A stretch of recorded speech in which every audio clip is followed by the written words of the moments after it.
হাজ্জাজ বিন ইউসুফ এই লোকটা জালেম ছিল। পিয়াদারা যে বলছে, স্যার আপনার জন্য তো বাইরে যাওয়া যায় না, মানুষ খালি গালি দেয়। গালি কে দেয় আমি দেখবো। ছদ্মবেশ নিয়ে বাইরে গেছি, এক গ্রাম্য লোক রাস্তায়, এই বেটা হাজ্জাজ বিন ইউসুফ লোকটা কেমন? কেমন মানে তো জালেম। জালে না, ওর বাবাও জালেম, ও জালেম। যেই বলেছে জালেম, ওর কেছে মাথা খারাপ। বেটা আমার ছিল না, ছদ্মবেশ খুলে বলছে আমি সে হাজ্জাজ বিন ইউসুফ। চিন্তা করছে আমার তো মাথা থাকবে না। ডাক দিয়ে বলছে, বাদশাহ নামদার আপনি আমার চেনেন? না, আমি এই গ্রামের ওই লোক যার মাসে 2 দিন মাথা খারাপ হয়, আজকে তার পয়লা দিন। পাগল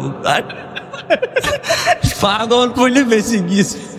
আমরা ওই 15.5 বছরে ওই 14 দল বাদ দিয়ে যারাইছিলাম পাগল বলেছিলাম। এক কথা বলছেন, পাগল বলে বেঁচেছিলাম। মাসে 2 দিন আমাদের মাথা খারাপ হইতো, ওইটা তার পয়লা দিন। আল্লাহ আমাদের বিশাল জগদ্দল একটা পাথর তিনি সরিয়ে দিয়েছেন, আমাদেরকে আল্লাহ বাঁচিয়েছেন। এই পাথর যেন কিয়ামতের আগে দেশে আর ঘুরে না আসে।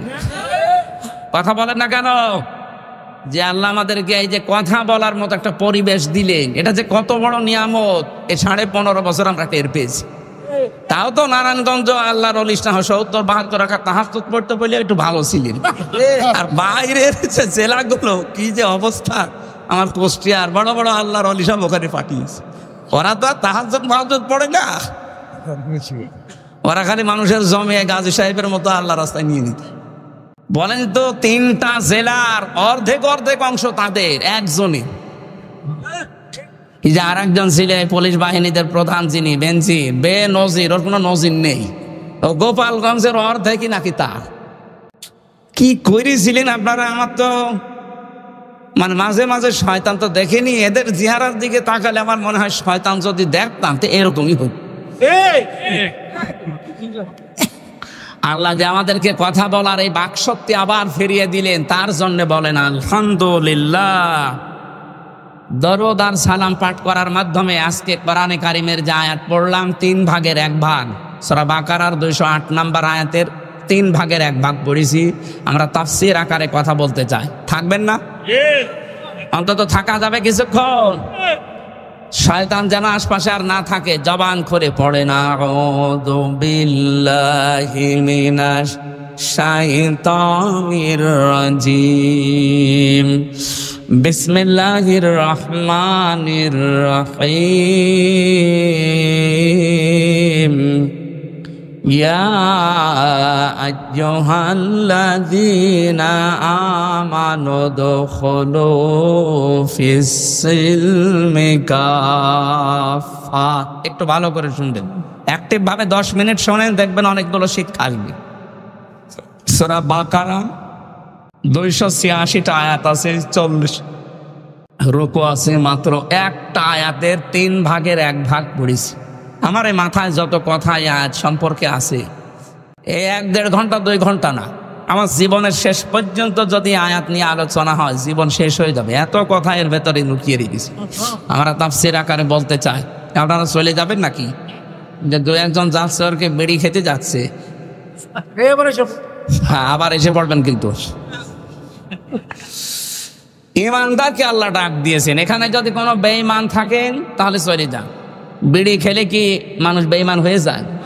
না না, বিড়ি খাওয়া খুব অত বড় গুনাহ না যে আপনি বেঈমান হয়ে যাবেন। আপনার মুখ বন্ধ হয়, আপনার লাঞ্চ নষ্ট হয়। শয়তানের যত কাজ কারবার আছে তার ভেতরে একটা কাজ শয়তান অপচয় করে। কথা বলেন না? তাহলে যারা বিড়ি খান এর দ্বারা কোন লাভটা হয় বলেন? অপচয় ছাড়া।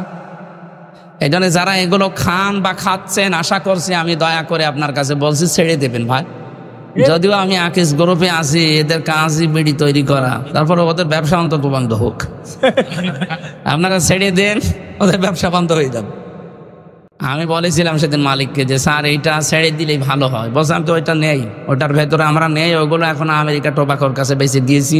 এখন আমরা এই মজো বানাই, ক্লেমন বানাই, এগুলো দিয়ে এখন খাবার বানাচ্ছি, বাকি ওইগুলো সব ছেড়ে দিয়েছি। এখন তো আকিজের এক ছেলে উপদেষ্টা হয়েছে, বশির ভাই।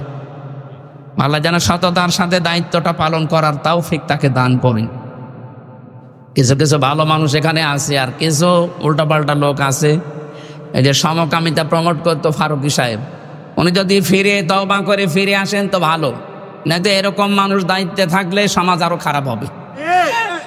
কারণ যারা সিনেমা জগতে কাজ করে আপনি দেখেননি তাদের চরিত্রগুলো, নিজের বউ দিয়ে এই যে জেনার কারখানা খুলে রাখে। আরে ভাই, লজ্জা স্থানের জেনা না হোক, অন্তত চোখের জেনা তো হচ্ছে। তার বউকে কত মানুষ দেখে, চোখের জেনা হচ্ছে না? কেউ কেউ এমনকি উল্টাপাল্টা চোখও মারে। এই জন্য এরকম মানুষ আমার মনে হয় ৯৬% মুসলমানের দেশে। আমাদের মাথার উপরে এইগুলো না রেখে এমন মানুষকে মাথার উপরে নিয়ে আসে যারা দ্বারা ইসলামের এবং মানবতার কাজ হবে। এটা কি আমার কি রাজনীতি হয়ে গেল? এটা আমাদের প্রাণের দাবি। যারা আছেন এমন মানুষকে রাখবেন, বশির ভাইয়ের মতো মানুষ রাখেন, ইসলাম এবং মানবতার জন্য যারা কাজ করবে। বিড়ি যারা খান ছেড়ে দেবেন কিনা বলেন? কারা কারা ছেড়ে দেবেন দেখে হাত তোলেন তো। একজন শুধু হয়ে গেছে ভাই, আপনি এটা ছেড়ে দিয়ে অন্তত পান আর চা খেয়ে। পান তো খান, আপনি দেখে বোঝা যাচ্ছে খান। জিনিস খেয়ে বেকার আমাদের এই লাঞ্চ নষ্ট হয়ে যায়। বিড়ি খাওয়ার এই পৃথিবীতে একটাই মাত্র খাবার আমি পেলাম যার উপরে লেখা থাকে যে এটা খাবেন না, এটা নিষিদ্ধ। লেখা থাকে না? খেলেই ক্যান্সার হয়। পৃথিবীর কোন খাবারে লেখা আছে যে আমাকে খাবেন না? শুধু একটা বাদ দিয়ে, ছাগলের পর্যন্ত খাই না। হ্যাঁ, এটা তো তৈরি হয় আমার কুষ্টিয়ার এই যে ভেড়ামারা, দৌলতপুর, এই সমস্ত জায়গায় দেখেছি। এই তামাক এগুলো সব বিছানা নাই, রাস্তার পাশে পাশে সব দিয়ে রাখে শোকাতে। ছাগলে গরুতে সব টয়লেট করে। হ্যাঁ, এগুলো ঝাড়া দিয়ে প্যাকেট করে পাঠিয়ে দেয়। রংপুরে ওদের কারখানা আছে, ওখান থেকে আবার প্রক্রিয়াজাত করে এসে যশোরে, কুড়িগ্রামে বিভিন্ন জায়গায় বানায়। যাই করে বাস্তবতা কিন্তু মাল মশলার সাথে লেগে থাকে। আপনি তো সব টান দিচ্ছেন, টের পাচ্ছেন না ভেতর কি আছে। হয়তো অনেক ছাগল, গরু, বিড়ালের পোশাক পায়খানা লেগে আছে, সেইটা আপনি খাচ্ছেন। আরে ভাই, বেড়া দেওয়া লাগে না এই খেতে, ছাগলও খায় না, আর আপনি ছাগলের তো খারাপ হয়ে গেলেন। আশা করছি এত লজ্জা দেওয়ার পরেও যদি কেউ এই নিকৃষ্ট কাজ ছেড়ে না দেয়, ও মনে হয় আজরাইল আসার আগে আর ছাড়বে না। আল্লাহ এখানে কোন বেঈমানকে ডাক দেননি, ডাক দিয়েছেন ইমানদারকে। কাকে?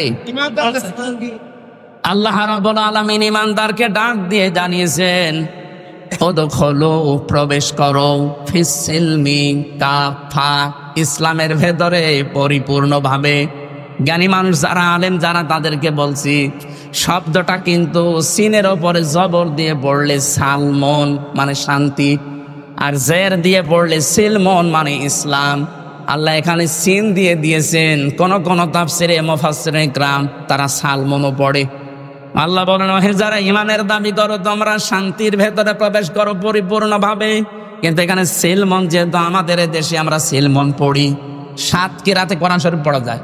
কয় কিরাতেই? এখানে যেটা আছে সিলমন দিয়ে। আল্লাহ পাক বলেন সিলমন বাহাজেত ইসলাম, তোমরা প্রবেশ করো ইসলামে পরিপূর্ণভাবে। কিভাবে? এখন আমরা যে পরিপূর্ণ ইসলামে প্রবেশ করেছি, এটার প্রমাণ কি?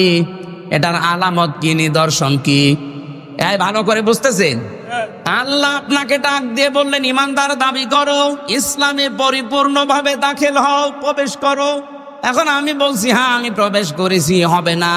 আল্লাহ বলেন 5টা বিষয় যদি তোমার ভেতরে পাওয়া যায় দুনিয়ায়, তাহলে আমি আল্লাহর ভাষায় তুমি ইসলামে পরিপূর্ণ ঢুকেছো। এই কথা বন্ধ করে নাকি? এটা ভালো করে বুঝবেন। বসেন বসেন। ইসলামে প্রবেশ করার আলামত কয়টা? এবার আপনি নিজের সাথে মিলান তো, আপনি প্রবেশ করেছেন কিনা, নাকি আন্দাজে। 1 নম্বরে কেউ যদি বলে আমি ইসলামে প্রবেশ করেছি, তার প্রথম আলামত সে আত্মসমর্পণ করবে। কি করবে? আত্মসমর্পণ কিভাবে করে? আমাদের জাতির পিতা যিনি, বানানো না, আসল তো এটা। হযরত ইব্রাহিম আলাইহিস সালাম আত্মসমর্পণ করেছিলেন আল্লাহর কাছে। তিনি যখনই আল্লাহ ডাক দিয়েছেন, ইযে ক্বালা লাহু রাব্বুহু আসলিম ক্বালা আসলামতু লিরাব্বিল আলামিন। আল্লাহ পাক বলেন ইব্রাহিম আত্মসমর্পণ করো। উনি গাছের মাথায় কোড়াল দিয়ে কাঠ কাটছিলেন। ওখান থেকেই জবাব দিয়েছেন আসলামতু লিরাব্বিল আলামিন। আমি যে কিছুক্ষণ আগে বলেছিলাম না, ইব্রাহিম নবী খাতনা করেছিলেন, এটা তার সুন্নাত। ওই গাছের মাথায় বসে উনি খাতনা করেছিলেন। আল্লাহ বললেন যে আত্মসমর্পণ করো। উনি বলেন আমি কিভাবে এখান থেকে করব? বলেন খাতনা করো। এখানে গোড়াল দিয়ে নিজে খাতনা করে ওই জায়গায় বলেছিলেন আমি আত্মসমর্পণ করলাম, আমার নিজের মন মতো আর কিছু নেই, এখন থেকে যা করবো আল্লাহ তোমার মন মতো। তাহলে এখান থেকে আমরা বুঝলাম কি, আমি ইসলামে প্রবেশ করেছি তার প্রথম আলামত এইটা যে এখন থেকে আমার আর মন মতো কাজ হবে না, আমি দেখবো যে আমার আল্লাহর হুকুম এখানে আছে কিনা। আপনি এবার নিজের সাথে মিলান তো, আপনি এভাবে জীবন চালাতে পারেন, তাহলে বুঝবেন আপনি ইসলামে প্রবেশ করেছেন। এটা 1 নাম্বার গেল। আপনি যে ইসলামে আসলেন, এবার 2 নম্বর কি কাজ? জাতির পিতা ইব্রাহিম আলাইহিস সালাম, পরের আয়াতে দেখবেন, এটা সূরা বাকারা 1 নাম্বার পারা 19 নাম্বার পৃষ্ঠা 9 নাম্বার লাইনে আছে 131-32 নাম্বার আয়াত। ওয়াসাবিহা ইব্রাহিম বানিহি ওয়া ইয়াকুব ইয়া বানিয়া ইন্নাল্লাহা আসতাফা লাকুমুদ্দিন ফালা তামুতুন্না ইল্লা ওয়া আনতুম মুসলিমুন। বলেন আল্লাহু আকবার। আমি কি কথা বোঝাতে পারছি তো? বুঝতেছেন? যারা আছেন বাংলা শিক্ষিত হন আর আরবি একটু খেয়াল করবেন, দেখবেন আনন্দ পাবেন। আল্লাহ পাক বলেন ইসলামে প্রবেশ করো, আমি বলছি করলাম না। ইসলামে প্রবেশ করেছেন পরিপূর্ণভাবে, তার আলামত কয়টা? আর জোরে। 1 নাম্বার আলামত আত্মসমর্পণ। কিভাবে করবেন আল্লাহ শেখাচ্ছেন, যে জাতির পিতা কিভাবে করেছে দেখ। তুই যেহেতু ইব্রাহিমের সন্তান নাকি, আমরা ইব্রাহিমের সন্তান জাতি হিসাবে, এজন্য তিনি যেভাবে আল্লাহর সামনে আত্মসমর্পণ করেছেন আমাদের উচিত ওইভাবে করা। বাবা যেভাবে সন্তানও সেইভাবে। আর আমরা এমন বাবা পেয়েছিলাম যে হোকা খায়, এরকম বাবা ছিল না, বানানো বাবা। আমি নিজে তার চেহারা দেখেছি, ছবি দেখেছি, হোক্কা খাচ্ছে। আপনি ইব্রাহিমের পুরা জীবনী পড়ে দেখেন তো কোন দিন হোকা খেয়েছে? ভণ্ডামি করার জায়গা পান না। জাতির পিতা বানিয়ে দিয়েছেন, এটা কোরআনে কারিমের সাথে পুরাপুরি সাংঘর্ষিক। সূরা হজের 78 নাম্বার আয়াতের মাঝে আছে মিল্লাতা আবিকুম ইব্রাহিম হুয়া সাম্মাকুমুল মুসলিমিন। তোমাদের জাতির পিতা আমি আল্লাহর ঘোষণা দেওয়া একজন, নাম কি? আর জোরে বলেন। এই জায়গায় কোনো মত পার্থক্য করা যাবে না, কোনো ভাগাভাগি নেই। কিসের ভাগ করেন আপনি? আপনি যদি অন্য জাতির লোক হন, আপনার পিতা আলাদা হতে পারে। আমরা যারা এদেশে মুসলিম, কথা বলেন, হুয়া সাম্মাকুমুল মুসলিমিন, তিনি তোমাদের নাম মুসলমান রেখেছেন। আমাদের বাবা হিসাবে তিনি আমাদের নাম রাখলেন মুসলিম। আর আমরা এমন বাবা এখানে বসে আছি, সন্তানের নাম এমন নাম রেখেছে, ও হিন্দু না মুসলমান ও ছাতা বোঝা যায় না। কি কথা বলছেন না কেন? আপনি বলেন তো, নিরপেক্ষ দৃষ্টি দিয়ে পুতুল, জয়, কোন কোন ধর্মের লোক? আপনি আন্দাজে কি বলবেন বলেন? এই নামগুলো শুনলে কি বোঝা যায় যে কি কি নামের? আরে জেনারেল শিক্ষিত বলেন, আর জেনারেল কিছু জানে না। তো জেনারেল জিয়া জেনারেল ছিল না? তার ছেলের নাম দেখেছেন তারেক রহমান বা তারেক জিয়া, আরাফাত রহমান। কি নামগুলো কত সুন্দর, ইসলামের সাথে মিল করে রেখে দিয়েছে। আরাফাতের ময়দানে জিয়াউর রহমান লক্ষ লক্ষ গাছ লাগিয়েছিলেন। নিম গাছ না, জিয়া গাছ বলে ওই দেশে। জিয়ার জীবনে যদি কিছুই কবুল না হয়, আমার তো মনে হয় আরাফাতে লক্ষ লক্ষ হাজিরা যে আশ্রয় নেয় এই গাছের নিচে। আমি নিজেও ছিলাম। কত মানুষ অন্তত মনের অশান্তি দোয়া করছে, আল্লাহ এই যে ছায়ার ব্যবস্থা যিনি করে দিলেন বাংলার জমিন থেকে এসে, তাকে তুমি শান্তি দিও। হাজিদের দোয়া আরাফাতের ময়দানে কবুল হবে না? আর আপনি কোথায় কি দোয়া করছেন? এমন নাম বাবা হিসাবে দায়িত্ব সন্তানের উপর আপনার 11টা। কয়টা? এখানে যারা বাবা আছেন, কয়টা দায়িত্ব পালন করলে বাবা হওয়া যায়? 11টা। কয়টা? আরো জোরে বলেন। 1 নম্বরে তার একটা সুন্দর অর্থবোধক নাম রাখা। যদি কারো নাম উল্টা পাল্টা রেখেও থাকেন, আজকে যিনি অতিথি হিসাবে দেখে কথা বললেন মাহবুবুর রহমান, রহমানের সবচাইতে প্রিয় বান্দা মাহবুবুর রহমান। এ শব্দের বাংলা অর্থ মাহবুব মানে প্রিয়। মাহবুব মানে কি? মানিরুজ্জামান একজনের নাম দেখলাম। মনির মানে আলো, জামান মানে এই যে এখন যা জামানা চলছে, জামানার আলো, এরকম একটা অর্থবোধক নাম রাখেন। আপনার নাম বাবা হিসাবে তো ভালোই নাম ছিল মুজিবুর রহমান, কিন্তু নামগুলো পরবর্তী প্রজন্ম এসে টিউলিপ, জয়, পুতুল, কি কি নাম রেখেছেন মাফ করুন, আর নাম রেখেছে ডেঞ্জার।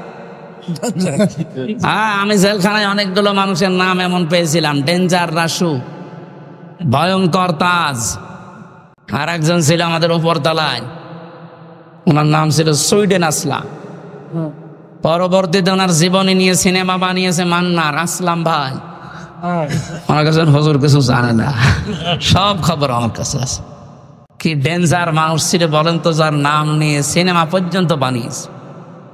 দেখেছেন আসলাম ভাই সিনেমা দেখেছেন? আপনারা তো আল্লাহর ওলি, ওইসব লাইনের লোক না। ওনার জীবনী নিয়ে ওইটা বানিয়েছে। কি নাম, নামের আগে সুইডেন লাগিয়ে দিয়েছে। যেজনের নাম বাবা হিসাবে এমন একটা অর্থবোধক নাম, আলেমদেরকে জিজ্ঞাসা করে রাখবেন, কিয়ামতে আল্লাহ যখন বিচারের কাঠগড়ায় দাঁড় করিয়ে দেখবে না, এরে মাফ করার কিচ্ছু নেই, অন্তত নামটা দেখে যেন মাফ করে দেন। কিয়ামতে আল্লাহ মরিয়ম এ নামে যখন ডাক দেবেন, লক্ষ লক্ষ মরিয়ম হাজির হয়ে যাবে। আল্লাহ পাক বলে, আমি এত মরিয়ম চাইনি, আমি চেয়েছি ঈসা নবীর মা মরিয়মকে। মরিয়ম নামের মেয়েরা বলবে, রব্বুল আলামিন তুমি তো ঈসা নবীর মা মরিয়ম ডাক দাওনি, বলেছো মরিয়ম। দুনিয়াতে তোমার হুকুম না মেনে একবার ভুল করেছি, আজকে তোমার এই হুকুমে সাড়া দিয়ে আমরা হাজির হয়ে গেছি। আল্লাহ বলেন, আমার রহমতের জরিয়ায় জশ পয়দা হয়ে গেছে, যা ঈসা নবীর মা মরিয়মের সাথে জানেন আমার মিল আছে, আমি আল্লাহ তাদেরকেও আজকে মাফ করে দিলাম। বাবা যারা আছেন অর্থবোধক নাম রাখবেন, কিন্তু আমি এটা আমার সাবজেক্ট না হলে ইঙ্গিত দিলাম। আমাদের নাম মুসলিম জাতির পিতা হিসাবে ইব্রাহিম নবী রেখেছিলেন। আল্লাহ পাক বলেন, তিনি ইন্তেকালের আগে তার সন্তানদেরকে ডাক দিলেন, এমনকি ইয়াকুব নবী। এই দুইজন নবীর আয়াত এটা, তারা দুইজন ডাক দিয়ে বলেছিলেন, ইয়া বুনাইয়া, হে আমার কলিজার টুকরা সন্তানেরা, ইন্নাল্লাহা আসতাফা লাকুমুদ্দিন। ভালো করে শুনবেন, অবশ্যই আল্লাহ নির্বাচিত করেছেন, চয়ন করেছেন, পছন্দ করেছেন, তোমাদের জন্য মনোনীত করেছেন দিন হিসাবে। কি হিসাবে? কি দিন? কি না না, এখানে আল্লাহ বলেন লাকুমুদ্দিন, তোমাদের জন্য একটা দিন আল্লাহ নির্ধারিত করলেন, নির্বাচিত করলেন, পছন্দ করলেন, চয়ন করলেন। এখন এই যে নির্বাচিত যে দিনটা, এর কি সারা দুনিয়ায় এখন দিন আছে প্রায় 4,500। কত দিন? মানে যদি ধর্ম বলেন তাহলে 4,500 ধর্ম আছে এই দুনিয়ায়, তার ভেতরে ইসলাম একটা। আল্লাহ বলেন যে দিন হিসাবে যেটা মনোনীত করলাম সেটার নাম কি জানো? ইন্নাদ-দীনা ইনদাল্লাহিল ইসলাম। আমার কাছে মনোনীত একটাই ধর্ম আছে, তার নাম ইসলাম। আরো জোরে বলেন, অমাইয়াবতাগি গায়রাল ইসলামি দীনান ফালা ইকবালা মিন। দুনিয়ায় যদি ইসলাম বাদ দিয়ে অন্য কোনো কিছু দিয়ে কেউ আল্লাহর কাছে যেতে চায়, ওর জীবনের কোনো কিছু কবুল হচ্ছে না, হবে না। এখানে ধর্ম ভীরু যারা আসে, যে ধর্মের লোক হোক, আজ হিন্দু, বৌদ্ধ, খ্রিস্টান, বিভিন্ন দেশে বিভিন্ন ধর্ম যারা পালন করছে, এমন এটা রেকর্ড হচ্ছে, কালকে ছড়িয়ে যাবে সারা পৃথিবীতে। আমি আহ্বান জানাবো আপনাকে, আমি ইসলাম ধর্ম গ্রহণ করার জন্য বলছি না, কিন্তু ইসলাম গ্রহণ করা যায় যেটা পড়লে আপনি কোরআনটা একটু পড়েন, ইংরেজিতেই পড়েন, উর্দুতে পড়েন, ফার্সিতে পড়েন, হিন্দিতে পড়েন। 4,500 ভাষায় এই কোরআন এখন রূপান্তরিত করা আছে, ব্যাখ্যা করা আছে। আমি আহ্বান জানাচ্ছি অন্য ধর্মের লোকদেরকে, আপনি ইসলাম গ্রহণ করতে আমি বাধ্য করছি না, কারণ ইসলামের জোর জবরদস্তি নাই, লা ইকরাহা ফিদ্দীন। আমাদের দিন যেটা ইসলাম, এখানে কোনো জবরদস্তি নেই, কোনো বাড়াবাড়ি নেই। আপনাদের আমরা বলছি আপনি একটু মেনে নিন, একটু পড়েন কোরআনটা, আরবিতে পড়েন আর ইংরেজিতে পড়েন। পুরাটা একবার যদি আপনি শেষ করেন আর যদি মানুষ হয়ে থাকেন, মানবতা একটু কাজ করে বিবেক, আপনি দেখবেন মুসলমান না হয়ে পারবেন না। কারণ দুনিয়াতে একটাই শান্তির ধর্ম আছে। 800 বছরে এই পৃথিবীটা, আমাদের এই অঞ্চলটা মুসলমানরা স্বাধীন চালিয়েছে রাষ্ট্র, এই ভারতবর্ষ। কত 800 বছর যদি আমাদের ধর্মে জোর জবরদস্তি থাকতো, আল্লাহর কসমে 800 বছরে ভারতবর্ষে একটাও হিন্দু পেতেন না। কই আমরা তো এটা করি নাই। অথচ এই কয়েক বছরের ভেতরে আপনারা মোদীর শাসন আমলে দেখতে পাচ্ছেন মুসলমানদের মসজিদের সামনে যে ওরা উদু দিচ্ছে। আপনারা যদি এগুলো করেন, বিশ্বে কিন্তু আপনারা একা না। মাত্র 120 কোটি হিন্দু আছে তামাম দুনিয়া মিলে, আর তামাম দুনিয়ায় 175 কোটি মুসলমান। কত? সব চাইতে বেশি আছে হিন্দু ধর্মে 220 কোটি। 230 কোটি খ্রিস্টান, তারা সব চাইতে বেশি আছে জাতি হিসাবে 2 নম্বরে। কিন্তু আমরা একেবারে ফেলে দেওয়ার মতো না। ঝামেলা করলে সারা পৃথিবীর মুসলমান যদি এক হয়ে যায়, শেষে আর পোড়ানোর মতো হিন্দু পাওয়া যাবে না। এজন্য আমরা সব মিলেমিশে থাকতে চাই। আজ ভারতবর্ষে যা করছেন এটা দেখলে আমাদের কান্না আসে যে আপনাদেরকে আমরা 4 ভাগ 96 ভাগ মুসলমান, আমরা মাত্র 4 ভাগ আপনারা জামায় আদরে রেখেছি। কথা বলছেন এখানে 800 বছর শাসন হয়েছে, একটা মানুষকেও জোর করি না যে মুসলমান হওয়াই লাগবে, এখনো করি না। শুধু বলছে আপনি পড়েন, ধর্মীয় গ্রন্থ যদি সত্যিই পড়েন আপনার বিবেকে নাড়া দেবে। পুরাটা একবার পড়ে দেখেন। এই যে লরেন বুথ, টনি বেলওয়ারের শালিকা, 3 বছর কোরআনে কারিম একাধারে পড়ার পরেও খ্রিস্টান মুসলমান হয়ে গেছে। সাংবাদিকরা জিজ্ঞাসা করছে, আপনি খ্রিস্টান জাতিতে, আপনি মুসলমান হয়ে গেলেন কেন? লরেন বুথ বলছে, দেখেন আমি কোরআনে কারিম মুসলমানদের ধর্মীয় গ্রন্থ পুরা 3 বছর টানা টানা করে পড়েছি, আনা কম জানা কম করে না, বুঝে বুঝে পড়েছি ব্যাখ্যা সহ। 3 বছর আমি 53 জায়গায় লাল দাগ দিয়েছিলাম। ওরা বলে আমাদের ধর্মীয় গ্রন্থ কোরআনে কোনো ভুল নেই, আমি পেয়েছি 53 জায়গায় লাল দাগ দিয়ে দিয়ে ভুল ধরলাম। তো আল্লাহ যেখানেই ভুল ধরি দেখি তার পরের আয়াতে পরের পাড়ায় আল্লাহ এই জবাব 1500 বছর আগে দিয়ে দিয়েছে। শেষে আমার জীবনের ভুল ধরা পড়ে গেছে, আমি আর নিজের ধর্মেই থাকি নাই, চলে এসেছি ইসলামে। লরেন বুথ কিন্তু যেমন তেমন মেয়ে লোক না, টনি বেলওয়ারের শালিকা, অনার্স মাস্টার্স এবং পিএইচডি করা একজন মহিলা। এই মহিলা যদি এই অবস্থায় 3টি বছর কোরআনের কাছে এসে নিজের ধর্ম বাদ দিতে পারে, বাংলাদেশ সহ বিশ্বে যারা অন্য ধর্ম মানেন, আপনি যদি সত্যিই পরবর্তী যে জগৎ আসতেছে এটা বিশ্বাস করে থাকেন, আমরা পরকালে বিশ্বাসী, আর হিন্দুরা পুনরুজ্জন্মে বিশ্বাস, ওরা আর একবার জন্ম নেবে আবার আসবে, যদিও এটা বাস্তবতার সাথে মেলে না। এজন্য আহ্বান জানাবো, আপনারা আসেন, আমাদের ধর্মীয় গ্রন্থ এটা সবার জন্য উন্মুক্ত। আপনাদের অন্যান্য ধর্মের মতো না যে ধর্মীয় গ্রন্থ খালি ওই ঠাকুররা পড়তে পারবে আর কেউ পড়তে পারবে না, এটা সবার জন্য, সে যেই হোক। কথা বলেন না কেন? হাদা বায়ানুল লিন্নাস হুদাল লিন্নাস। মানুষ আপনি পড়েন, আপনাকে পরিবর্তন করতে কোরআন বাধ্য করবে, এমন কিছু আল্লাহ এর ভেতরে দিয়ে রেখেছে।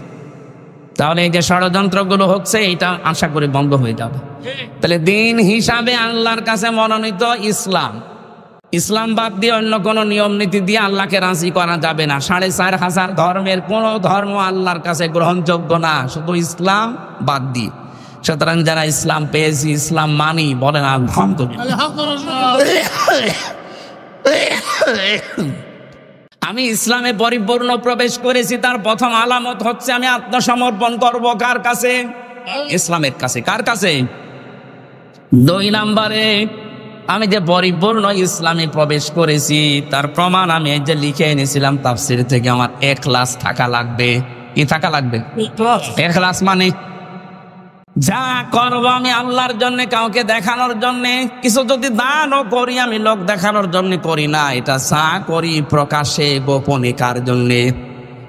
এটা যখন তৈরি হবে 100 ভাগ, তখন আপনি বুঝবেন যে হ্যাঁ আপনি ইসলামে প্রবেশ করেছেন। 3 নম্বরে আপনার চরিত্র হওয়া লাগবে উন্নত চরিত্র। আমাদের চরিত্রের যে অভ্যাস, সামনাসামনি দেখলে বোঝা যায় না, পেছনে ওর চরিত্র শয়তানের চাইতেও খারাপ। এখানে বহু মানুষের মোবাইল আছে, এমন দৃশ্যগুলো মোবাইলে রেখে দিয়েছেন সেভ করে। নিজের জিনিস দেখলে আনন্দ পায়, অন্য কেউ দেখলে লজ্জা পায়। এরকম দৃশ্য নেই বলেন? এটা উন্নত চরিত্রের কাজ, যেটা আমি নিজে দেখবো, আমার বাবাও দেখতে পারবে। কথা বলেন না কেন? আর আমি দেখলে আনন্দ লাগবে, অন্য কেউ দেখলে আমার কাছে লজ্জা লাগবে। এইটাই তো চরিত্রের মহা অবক্ষয়। যাদের কম্পিউটারে মোবাইলে এরকম দৃশ্য আছে, এই মুহূর্তে ওটা ডিলিট করা লাগবে। কারা কারা এরকম অদৃশ্যগুলো ডিলিট করবেন? হাত তোলেন তো। একজন দেখি, মোবাইল দেখি। বাটন মোবাইল খাব, বাটন মোবাইল তোর মোবাইলে কিছু আছে? আরে আমার মনে হয় বান্ধবের নাম্বার সেভ করা আছে। খাসাটা কি থাকবো? যাদের এরকম এই যে স্ক্রিন টাচ মোবাইল আছে, যা সেভ করে রেখেছেন, নিজে দেখলে আনন্দ পান, অন্য কেউ দেখলে লজ্জা পান, ওটা ডিলিট করা লাগবে। উন্নত চরিত্র করতে হলে লাইনে না গেলে আপনি পারবেন না। 4 নাম্বার, আপনার আকীদা বিশুদ্ধ হওয়া লাগবে। আজ বাংলাদেশ জামাত ইসলামের যারা আছে, এদের একটা মিথ্যা তহমত লাগিয়ে দেয় যে এদের আকীদা ঠিক নেই। তোমার আকীদা এত ভালো, একটু ফাঁসির দড়ি গলার কাছে আসুক, আকীদা সব বেরিয়ে যাবে। সুতরাং উল্টা পাল্টা ফতোয়া দিয়ে মজলুম একটা দল এই বাংলাদেশে, এই 53 বছরের সবচাইতে বেশি জুলুমের শিকার এই বাংলাদেশ জামাত ইসলামী। এই মজলুম দলের উপরে মিথ্যা তহমতটা দিয়ে নিজের গোনার পাল্লা ভারী করাবেন না। তাদের আকীদা ঠিক নেই, আপনার আকীদা খুব ভালো আছে। আপনার যে সমস্ত বইপত্র লেখা, ওর ভেতরে আকীদার তো আও নেই, শুধু বেআকিদার কথা লেখা। আর উল্টা পাল্টা যে ফতোয়া দিয়ে এদের আন্দাজে ভুল ধরেন, এদের পুরা বইটা পড়ে দেখবেন। আকীদা বাংলাদেশের সবচাইতে আকীদা শুদ্ধ এদের আকীদা। খালি ফতোয়া দিয়ে বেড়ায় মানুষের বিরুদ্ধে, নিজেরটা ঠিক নেই। 5 নাম্বারে, শুধু আকীদা শুদ্ধ হলে হবে না, লেনদেনে স্বচ্ছ থাকা লাগবে। বাংলাদেশে এইটা সমস্যা বেশি। দেখতে তো ভালো মানুষ মনে হয়, 5 ওয়াক্ত নামাজ পড়ে, রোজা রাখে, হজ করে এসেছে। কোন দোকানে যদি বাকি থাকে, ও দোকানের সামনে দিয়ে যায়নি। লেনদেন যদি স্বচ্ছ না হয়, যতই নামাজ পড়েন, নামাজ কিন্তু কবুল হবে না। আর আপনি ইসলামে প্রবেশ করেছেন, এটা আপনাকে কোনো আলামতের ভেতরে নেই। এই 5টা, কয়টা? আত্মসমর্পণ করা আল্লাহর সামনে। 2 নাম্বারে, ইখলাস লাগবে আমাদের সব কাজে। 3 নাম্বারে, উন্নত চরিত্র অর্জন করা লাগবে। 4 নাম্বারে, বিশুদ্ধ আকীদা লাগবে আমাদের। 5 নাম্বারে, লেনদেনে স্বচ্ছ থাকা লাগবে। এই 5টা যদি জীবনে পাওয়া যায়, আল্লাহ বলেন তুই ইসলামে পরিপূর্ণ প্রবেশ করেছিস। এইটা আমরা দেখাতে চাই আল্লাহকে। কথা বলে না কেন? মা বোন যারা এসেছেন, শুধু নামাজ পড়া, রোজা রাখা আর কালো বোরকা পরা ইবাদত না আপনার জন্য। আপনার ইবাদত হচ্ছে স্বামী যখন বাইরে থেকে আসবে, স্বামীকে আনন্দ দেবেন, সে যেভাবেই হোক, সাজ করে, কথাবার্তা দিয়ে, অভ্যর্থনা জানিয়ে স্বামীকে আনন্দ দেওয়া, এটা আপনার জন্য ইবাদত। 2 নাম্বার হয়ে যায় বাবা আনহা হাফিজাকুহু, যখন স্বামী বাইরে যাবে, তখন আপনি নিজেকে হেফাজতে রাখবেন। 3 নাম্বার, ওয়া তুইনু আলা দীনি যাওজাতিহা, স্বামী যদি দিনের কাজে যায়, মানবতার কাজে যায়, তখন তাকে সাহায্য করবেন, সময় দেবেন, উদ্বুদ্ধ করবেন। কিন্তু অনেক মহিলা নামাজ পড়ে, রোজা রাখে, স্বামী দিনের কাজ করে, স্বামী মানবতার জন্য কাজ করে বেড়ায়, আরো বাধা দেয়। না, আপনার নামাজ হচ্ছে না। 4 নাম্বারে, স্বামী যদি আদেশ করে আর ওটা যদি জায়েজ হয়, আপনার জীবন থাকতে মানা লাগবে। কথা বুঝতেছেন? আমি যত স্বামী এখানে বসে আছি, প্রত্যেকটা স্বামী আমরা চাই বিয়ের পরে আমার মা বাবা আমার সাথে থাকবে। 100টা 98টা মহিলা এটা চাই না। আরে মহিলা চাই না, তার কারণ আছে। এই মহিলাকে ওর মা আর ওর বড় বোন ওখান থেকে খালি টিপস দেয়। আমি কি বেশি বলে ফেললাম? না, আপনি মা বোনের কথা শুনে নিজের শ্বশুর শাশুড়ির সাথে খারাপ ব্যবহার করলে জীবনও স্বামীর মন পাবেন না। উপরে উপরে হয়তো জজমিয়া সংসার করার জন্য আপনাকে ভালোবাসা দেখাবে, তোর মা বাবার সাথে যদি খারাপ আচরণ করেন, দেখতে না পান, জীবনও ওর মন পাবেন না। আমি নিজে স্বামী হয়ে বলছি, এক কথা বলছেন এখন। হ্যাঁ জজমিয়া, এটা মনের কথা না? আল্লাহ মেয়েদেরকে 4টা কাজ করার তৌফিক দেন, বলেন আমিন। আগামীতে কোনো জায়গায় আসলে আমরা কথা বলবো আবার। আমরা 3 বছর জেলে থেকে অনেক কিছু হারিয়ে ফেলেছি। শরীরে বহু রোগ, ডায়াবেটিস এত বেশি, 19 পয়েন্ট ছিল। ডাক্তার বলেছে রাত 10টা 10:30টার পরে আপনি আজ জেগে থাকবেন না। কিন্তু আপনারা তুলতে দেরি করে ফেলেন, তো এই জন্য আমারও দেরি হয়ে যায়। 11টা বাজে। আবার বাড়ি যাব, কালকে ডবল মাহফিল আছে কুষ্টিয়ায়। আজকের মতো শেষ করে আগামীতে এই সোনারগাঁও, এরপরে কাঞ্চন, আরো কোথায় কোথায় নেওয়ার কথা আছে। যেখানে আসবো কথা বলবেন ইনশাআল্লাহ। আল্লাহুম্মা আমিন। আমার কারাগারে বসে